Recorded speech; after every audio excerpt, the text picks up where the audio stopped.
Good night, guys. Welcome to Marnie's TV Zealots. Tonight we are recapping Still Star Cross, episode 3, All the World is a Stage. And I mean, my name is Denise, and Mary is my partner in crime. I was all ready to jump into it. Mary, say hi. Hi.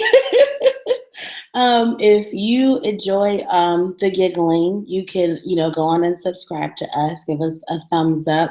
If you stay until the end of the video, we have a very special petty award to hand out this evening. So I hope you stick around with us for that. Okay, so let's jump right into it. The opening scene gave me so much life. Princess Isabella was just having a great, wonderful time with Roz. The hand holding their tea. Yeah. And King Lite walks in and just ruins the whole mood. But Roz is trying to make him jealous by telling him, oh, I'm, enjoying my betrothal to Benvolio, which we all know. Come on. Mm-hmm. And so he's like, oh, well, good. Like, he throws it right back at her. It's like, oh, good, great, because we're moving up the betrothal, and she's all in her feels. Like, they were like throwing jabs at each other this entire episode. It was so delicious. Yeah. The shade. So next we see Rosalind and Livia having a conversation about what's changed. And so Rosalind receives a note, and it's from Benvolio. It's a sonnet. Oh my God. And an invitation to go on a picnic, which I thought was adorable. Yeah, me too. I was actually really looking forward to that. So,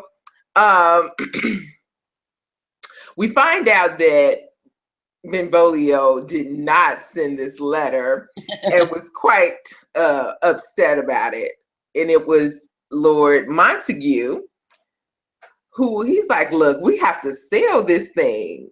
You need to take her out on these dates. We need to make a spectacle. That's right.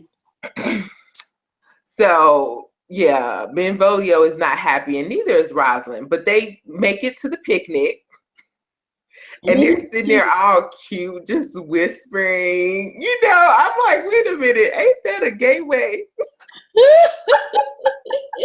And I mean, like, it looks so cute, but they're like, don't forget I hate you. Right? And everybody still ships it. Like, it is the weirdest thing. So, yeah, they were just adorable while they were telling each other how much they dislike each other and, does not want to spend any time with each other. So they come up with this plan that he's like, look, if I help you escape to the nunnery, you can live out your days and be happy, and I'll be a free man. And Roz is like, yes, this is what we need. So King Light comes over again, ruining the mood. Like, really. So Roz is trying to make him jealous, and she scoots all in close to Benvolio. Your face, Mary, is just like priceless. But yeah, she scoots all in close, and it's really selling it. The crowd is eating it up. Oh yeah, except for the princess. Right? She's loving it. I think she's jealous. Well, we know she's jealous because we already established that she has a thing for Roz. Like, she wants her.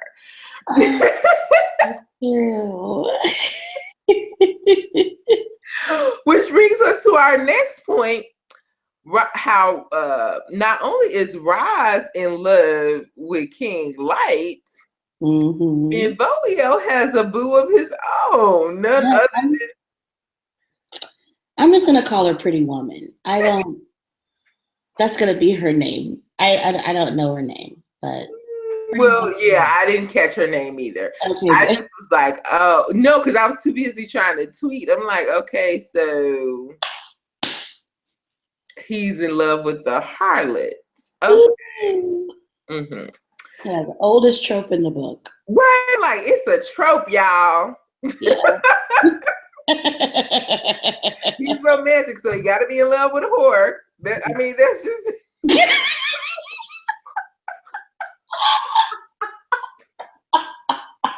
Ooh, okay, I'm sorry. So, but she sits down and has a come to Jesus talk with him. She's like, look, you need to play your part. You need to do what you need to do. You can't be with me, which I think she was coerced into saying. Like, I think Lord Montague came and laid down the law and was like, look, you can't see him. And if he comes here, send him away or else. Yeah, I think so too.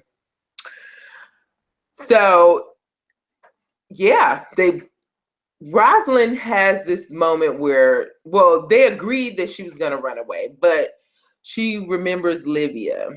Right. And so she decides to go in and plead to Lord Capulet and ask him to make Livia a lady again so that she could be married as well. And he agrees as long as she sells everything to the T. I mean, he wants her to convince herself that she's in love with Benvolio. And so she agrees. And she tells Livia about it. And she tells Liv, she's like, look, I'm doing it for you. He said he'll make you a lady. And all of a sudden, Livia is woke. She's like, no, don't do this for me. You had your chance to get to the nunnery. And I'm just like, I mean, I'm happy, but at the same time, I'm like, where was all this wokeness all throughout the rest of the episode? Thank you. But it brings us to Count Livia. Like, they are so adorable, and I think this has something to do with it. She's like, I don't need your help anymore, so you can go be free and be happy, which I think she always wanted for her sister. But she was trying to get free too. Like, she's like, wait a minute, I need you to help me. She was being a bit, Yeah, I mean, now that she's got the count, like, she doesn't need Rosalind to go through all this trouble for her, She's like, it's all right. I got this. Like, I got this. He's going in for the kiss. She's like, oh, lady. Not so close, buddy. It was the cutest thing I've ever seen. Oh my gosh. I wanted the kiss, but I think I'm loving the chase more. Yes. So it's a beautiful thing. It's so cute. So I don't know. I need that to happen really quickly. Oh yeah. So meanwhile, they're at they go to the betrothal ceremony, and man, things are intense. Like, yeah, the whore has shown up to I don't have anything else to call her, sorry. She's shown up to, witness Benvolio pledging his love to another. And meanwhile, King Lite is doing the ceremony, and he's all staring at his boo. Yeah, it was a hot mess. It was intense. And when he was wrapping their hands, like, you could see the pain in his eyes and in his demeanor. Like, he was going through. But at the same token, your word will cancel all your pain. So I can't really feel too bad for him. Yeah. So, I mean, they were almost through their ceremony. Yeah. And all of a sudden, stupid person on the roof started shooting and stuff. Like, I'm like, this has been happening since the beginning of time. Like, so every time you're trying to have a good time, don't somebody come in. I mean, I grew up in the city, so every time it's a good party going, somebody got to act a fool. That's true. This is one thing that I really love about the betrothal ceremony is how Rosalind and the prince are kind of making that eye contact. She's like, I can't believe you're tying me to someone that's not you. And he's like, I can't believe I'm doing this for the city and not myself. Yeah. And Pretty Woman and Benvolio are kind of looking at each other. And she's like, I can't believe you came over last night and didn't tell me you're being betrothed, you know? And he's like, I'm sorry, I got to do what I got to do. I need the money, you know? And like, it was crazy, like all the different things. Right, that's what I mean by it was intense. Like, It was really man. good. It was really good. And then I really wanted the chase, the handcuff running through the city trope, but they didn't stay tied together for long enough. But I was really waiting for that. Because when they started running through the city, they're still tied up. Well, first of all, I just want to say how he didn't think about nobody else. He just got his boo out of there. Like, immediately. He's like, oh, so y'all shooting? Okay. That was good. I mean, he was trying to save himself too, but like he grabbed her. He could have just, snatched. It wasn't tight. It was not. Plus, he whipped that knife out pretty quickly during the chase. So it's not that he didn't have the means to cut her loose.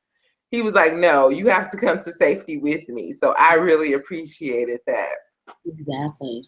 So meanwhile, they uncover the secret that they realized that the guy didn't choose a side.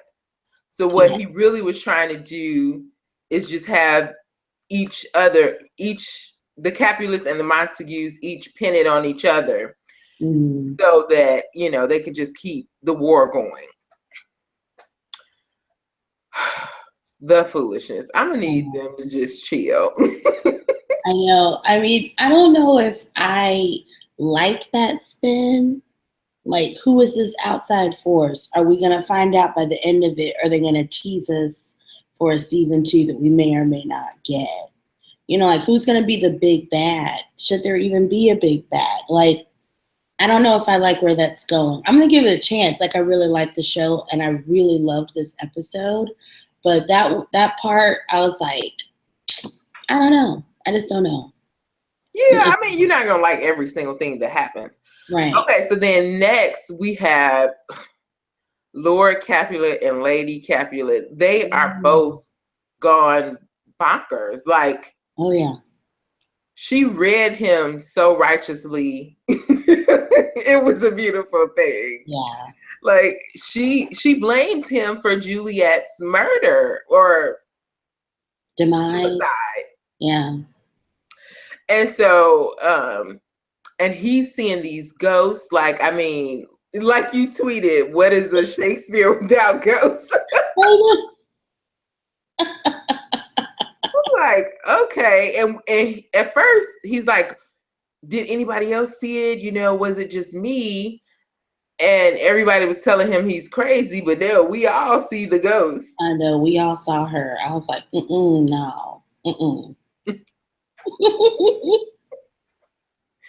So I mean, I don't know where they're going with this ghost situation, but I'm gonna need them to clear it up because I don't play with the spirits now. I don't either. Is that a black thing?